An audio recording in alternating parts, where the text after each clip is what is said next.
చూడటం అనే ప్రశ్న కాదు. సో అందుకని మనం మనము ఇల్లు చక్క పెట్టుకోవాలా.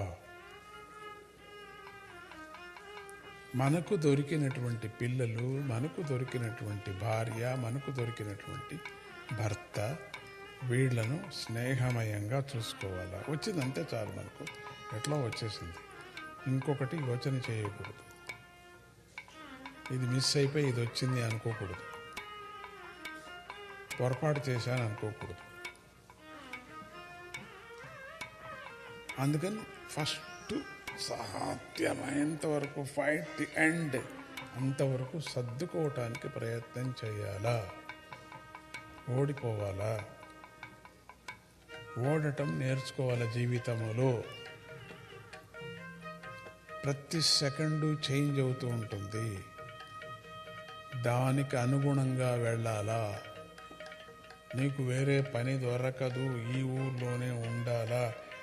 నువ్వు వేరే ఊరికి వెళితే కష్టపడవలసి వస్తుందని నీకు తెలిసినా, వేరే పిల్లల కోసం వేరే ఊరికి వచ్చినా నీకు పని దొరక్క పిచ్చగాళ్ళలాగా వెళ్ళవలసి వస్తుంది.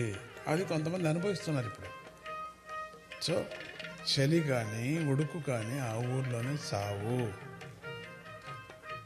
ఇది అడ్జస్ట్మెంట్. చాలామంది సావలే, చాలామంది బయటకు వచ్చేసారు, ఉద్యోగం దొరకలే, పిల్లలు అనుభవిస్తున్నారు, తిండి లేదు సరిగా.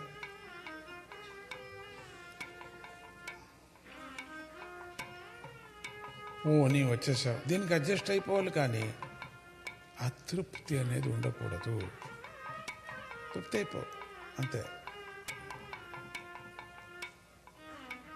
ఇది కేమార్ట్ అటువంటి దాంట్లో వెళ్ళి పనిచేయి, పూల మార్కెట్లో వెళ్ళి పనిచేయి.